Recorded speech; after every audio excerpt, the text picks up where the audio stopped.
നമസ്കാരം. ഇതെൻ്റെ ആദ്യ വ്ലോഗാണ്. വലിയ പ്ലാനിംഗ് ഒന്നുമില്ല കേട്ടോ. പ്രൊഡക്റ്റീവായ ഒരു വിൻ്റർ ബ്രേക്ക് ഡേ ആണ് ഞാൻ ഈ വീഡിയോയിലൂടെ ഉൾപ്പെടുത്തിയിരിക്കുന്നത്. രാവിലെ എഴുന്നേറ്റ് ബ്രഷ് ചെയ്ത ശേഷം ഒരു മോർണിംഗ് വാക്ക് പതിവുള്ളതാണ്. വെക്കേഷനിലും ഇടയ്ക്ക് കിട്ടുന്ന അവധി ദിവസങ്ങളിലും മാത്രമേ ഇത് പോസിബിൾ ആകൂ. സ്കൂൾ ഓപ്പൺ ചെയ്താൽ ഇതിനൊന്നും ടൈം കിട്ടാറില്ല. എങ്കിലും ഈവനിങ് വാക്ക് ഒഴിവാക്കാതിരിക്കാൻ മാക്സിമം ട്രൈ ചെയ്യാറുണ്ട്. വാക്കിംഗ് ചെയ്യുമ്പോൾ മൈൻഡ് റീഫ്രഷ് ആകുന്നു. എന്തെങ്കിലും ടെൻഷൻ ഉണ്ടെങ്കിൽ just go for a walk. Instantly mind calm ആകും. Sometimes we don't need a medicine, we just need a walk.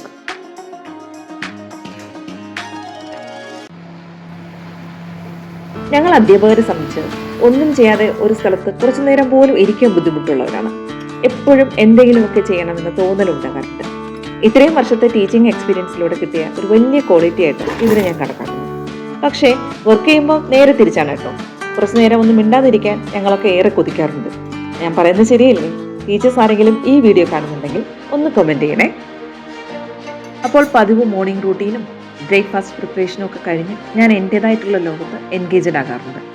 ചിലപ്പോൾ ഡയറി റൈറ്റിംഗ്, റീഡിംഗ്, ക്രാഫ്റ്റ്, അങ്ങനെ പോകുന്നു കലാപരിപാടികൾ. വേസ്റ്റ് മെറ്റീരിയൽസ് കൊണ്ട് ഡെക്കറേഷൻസ് ഐറ്റംസ് ഉണ്ടാക്കാൻ വലിയ താല്പര്യമുള്ള വ്യക്തിയാണ് ഞാൻ.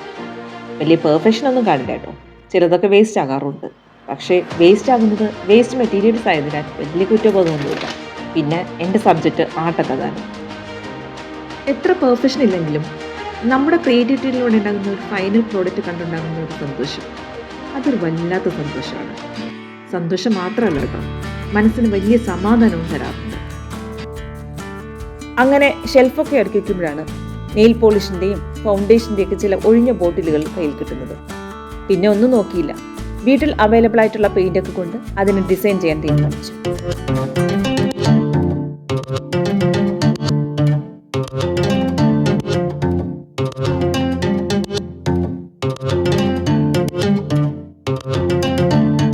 DIY ചെയ്യുമ്പോൾ എൻ്റെ ഏറ്റവും പ്രധാന പ്രശ്നം പേഷ്യൻസ് ഇല്ല എന്നുള്ളതാണ്.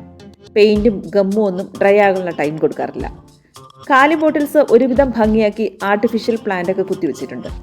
വിചാരിച്ചത്ര ക്വാളിറ്റി പെയിൻറ്റിനുണ്ടായിരുന്നില്ല. പിന്നെ തിരിഞ്ഞു നോക്കുമ്പോൾ എന്തോ വാങ്ങിയതിൻ്റെ കാർഡ്ബോർഡ് ഷീറ്റ് കണ്ടു. പിന്നെ അതിനെ കട്ട് ചെയ്ത് ഒരു സ്മോൾ മിനി ഹോം ഡിസൈൻ ചെയ്യാമെന്ന് തീരുമാനിച്ചു. ഡെക്കറേറ്റ് ചെയ്ത ചെറിയ ബോട്ടിലും അതിൽ ഫിക്സ് ചെയ്തു. അപ്പോൾ ശരി, ഈ ചെറിയ വ്ലോഗ് ഞാനിവിടെ നിർത്തുകയാണ്. Hope you enjoyed this little journey with me. ഇതുപോലെയുള്ള വ്ലോഗുകളും സ്റ്റഡി ടിപ്സും മോട്ടിവേഷൻസ് വീഡിയോസുമായിട്ട് നമുക്ക് വീണ്ടും കണ്ടുമുട്ടാം. If you like this video, please like, comment and share. അതുപോലെ that is very important, subscribe to my channel and stay connected. Thanks for watching. See you in the next video.